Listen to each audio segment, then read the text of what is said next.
Euro 2024 sudah memasuki partai final. Ada dua tim tersisa yang akan berebut gelar juara Euro 2024, yang mana tim tersebut adalah Inggris melawan Spanyol. Maka dari itu di video kali ini aku akan mencoba memberikan sedikit opiniku terkait dengan prediksi jalannya pertandingan begitu. Oke. Tapi sebelum itu bagi kalian yang suka silahkan di subscribe, di komen, di like. Bagi kalian yang nggak suka ya nggak apa-apa, di skip aja. Oke. Pertama kita bahas Spanyol dulu deh. Nah, Spanyol. Nanti Inggris soalnya agak panjang nanti kalau Inggris itu.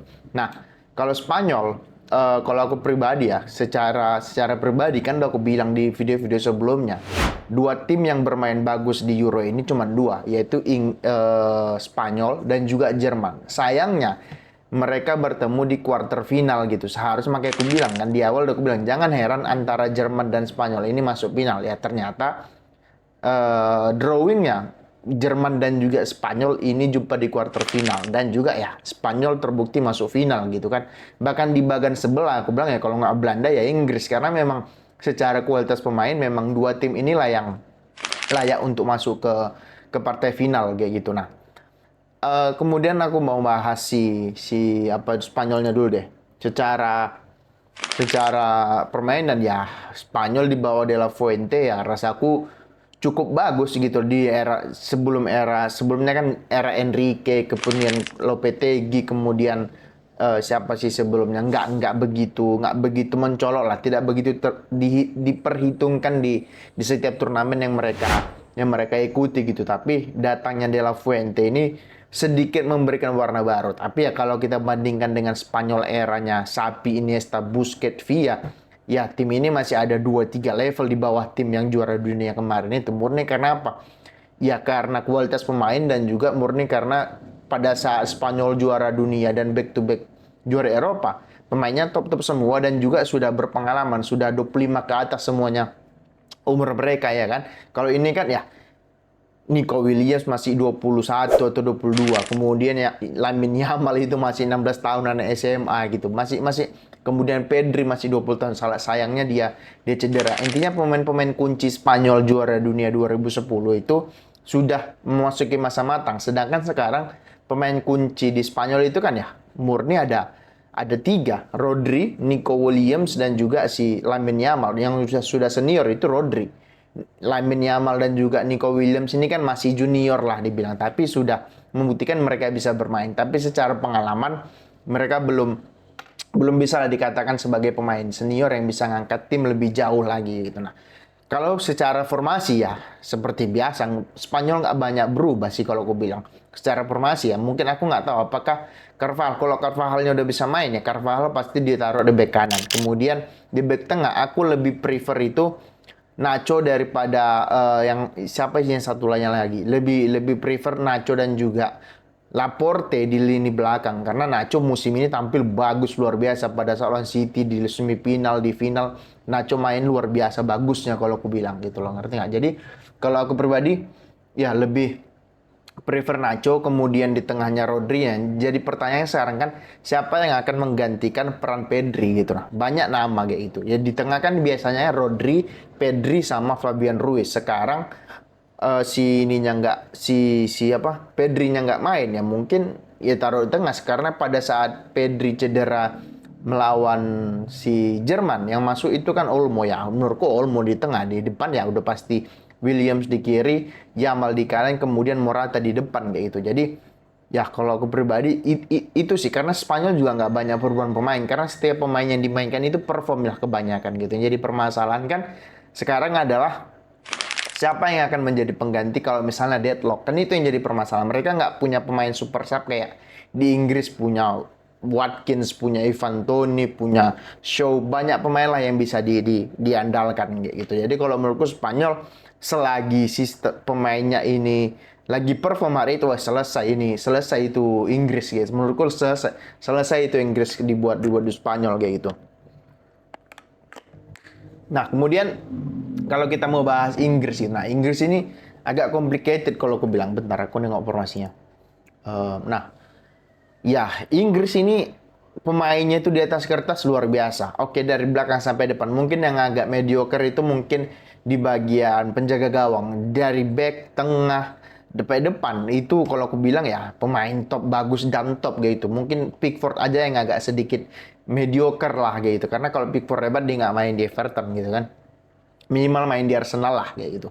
Nah, yang yang yang jadi permasalahan dari Inggris adalah pelatihnya nggak berani ambil resiko. Formasi yang selalu diimpi-impikan dia diam-idamkan dia kan itu aja kayak gitu. Sebelah kiri itu adalah Trippier, pacar dia. Kalau gue bilang mereka itu pacaran homo ini. Oh, ini orang homo kalau gue bilang. Ngerti nggak? Jadi di kiri itu dia biasanya memainkan Trippier. Trippier itu adalah bek kanan. Sedangkan di posisi aslinya saja dia bermain jelek. Apalagi tidak di posisi asli dia di sebelah kiri. Dia itu kaki kanan susah untuk memberikan crossing gitu. Kaki kirinya juga nggak bagus. Kalau yang dimainkan di situ show. Oke? Atau Chilwell aku nggak tahu dipanggil atau enggak ya, atau back kiri yang berkaki kiri bisa ngeluarkan crossing. Kalau si Trippier dikasih bola ke dia dia ubah dulu bola itu ke kaki kanan, baru dia berikan crossing. Karena apa? Kaki kirinya nggak hidup gitu, jadi menghambat sirkulasi bola gitu loh di kiri. Kemudian di tengah dulu dia sering mainkan Arnold dan juga Rice. Kemudian Arnold dan juga Rice dan juga Gallagher, ya ini lagi aneh juga. Terakhirnya baru di pertandingan ketiga grup barulah dipasangkan Rice dan juga Maino. Permainan lebih hidup. Terbukti di semifinal kemarin pada saat melawan Belanda. Ya, gol penentunya kan itu dikasih asis sama Maino kan. Maino ini pemain kreatif, masih muda, masih fresh, pikirannya masih kreatif, bukan kayak Gallagher lah, bukan kayak ya bahkan Bellingham kalau aku bilang bukan pemain kreatif, dia lebih kepada pencetak gol dan juga lebih kepada box to box kan, bukan perannya seperti kayak Foden, Palmer ataupun Maino gitu. Tapi nggak ada masalah karena Kane juga sering turun ke bawah untuk minta bola, yang mana yang mengisi pos yang ditinggalkan oleh Kane itu kan adalah ya siapa lagi kalau bukan Bellingham gitu loh. Itu yang selalu dimainkan dia, dan juga dia selalu memainkan Saka gitu. Aku pribadi ya kurang kurang suka kalau Saka itu bermain di Inggris. Kalau di Arsenal dia top, dia bagus karena apa? Dia punya pemain yang bisa menunjang cara bermain dia, yaitu siapa? Dan juga Odegaard memperlihatkan kombinasi 1 2 3 sentuhan antara mereka berdua bertiga, kemudian Saka masuk ke dalam cut inside dan kemudian dia shooting. Kan gitu ciri mainnya si Saka gitu. Di Inggris nggak bisa. Dia bukan tipe pemain yang bisa gocek-gocek, yang bisa lewati pemain 1 2 pemain dengan skill individunya. Enggak, dia tipe pemain team player lah, tipe-tipe pemain yang bisa bermain kalau timnya mendukung cara bermain dia. Tapi kalau disuruh main kayak di Madrid gitu, Madrid kan skill individu aja kan, ya nggak bisa. Ini pemain nggak akan survive kalau gue bilang, karena posisi aslinya itu bukan penyerang kan, posisi aslinya itu sebelah kiri kayak gitu, sebelah kiri back kan pada awal mulai dia masuk kan, kemudian diubahlah sama Wenger atau sama Arteta jadi penyerang kanan ataupun jadi sayap kanan. Dia tuh atau kasarnya dia sayap murni lah. Sayap murni, bukan sayap yang masuk ke dalam, menyucuk ke dalam untuk melakukan skill individu, bukan kalau menurutku kayak gitu. Nah, kemudian kalau kita bicara formasi, ya kalau aku pribadi, di belakang Pickford, di kanan Walker, di tengah itu Stones dan juga si Konsa. Konsa bermain cukup bagus dengan Guehi lah. Guehi ini mediocre kelihatan. Di kiri, kalau misalkan Shaw-nya fit, pasang Shaw di kiri. Atau kalau Shaw-nya nggak fit, pasang Bukayo Saka aja di bek kiri. Bisa dia bermain sebagai bek kiri kok. Jangan Trippier lah. Trippier itu ini pemain loak, gue bilang pau gitu loh. Ngerti nggak? Jadi 2 DM-nya ya Maino dan juga Rice. Kemudian di belakang striker ya Bellingham, kemudian di kiri Foden. Nah, di kanan itu pasang aja Palmer gitu. Pasang Palmer aja lah. Palmer ini lebih kreatif dan juga terbukti kan ketika dia masukkan, dia memberikan impact. Di Chelsea juga impact dia banyak gitu. Kemudian di depan ya Kane. Siapa lagi kayak gitu, ngerti nggak? Jadi ya kalau aku bilang secara permainan Inggris ya enggak lah. Enggak tim di atas kertas yang top tapi bermain membosankan. Inggris, Prancis, bahkan Portugal bermain membosankan menurutku di Euro kali ini. Makanya tidak begitu enak Euro ditonton kali ini daripada Euro sebelumnya gitu. Euro sebelumnya masih enak lah. Euro tahun ini cukup membosankan kalau menurut pendapatku pribadi kayak gitu. Nah, pertanyaan sekarang kan, apa yang harus dilakukan Southgate dan De La Fuente gitu. Ya, Spanyol udah pasti akan menguasai bola, menguasai permainan sesuai dengan filosofi mereka tiki taka. Nggak akan mungkin mereka bertahan. Yang harus dilakukan Inggris adalah apa? Satu, matikan Rodri. Oke, matikan Rodri, sirkulasi bola selesai itu. Serius, ikuti Rodri. Mungkin yang bisa mengikuti dia Rice atau Bellingham lah. Bellingham kan ciri-ciri salah satu pemain yang apa? Yang box to box ya. Suruh Bellingham kalau lagi bertahan ya itu cover one on one sama Rodri, selesai itu Spanyol. Gue bilang Lamine Yamal nggak, Lamine Yamal, Nico Williams yang lainnya itu nggak akan bisa bergerak kalau Rodri itu tidak memberikan distribusi bola yang bagus. Maka dari itu matikanlah si Rodri atau suruh Stones untuk cover si Rodrinya kayak gitu. Suruh Stones, atau karena Stones kan kejauhan kan. Jadi makanya aku bilang ya suruh siapa main terdekat ya, yang paling ideal adalah Bellingham untuk mengcover dia dari bola ketika goal kick dari kiper gitu ya. Suruh aja dia, ikuti aja Rodri kemanapun kayak gitu. Itu aja sih. Kemudian apakah Inggris harus memain high press? Ya kalau aku bilang bermain terlalu terbuka, selesai ini Inggris. Karena Jerman aja yang begitu compact, yang begitu bagus secara pressing bisa dieliminasi sama Spanyol, apalagi Inggris yang mainnya skill individu gitu. Jadi kalau aku pribadi, kalau Inggris bermain high press, bunuh diri. Jadi apa ya, bermain middle block, jangan low block juga, bermain middle block.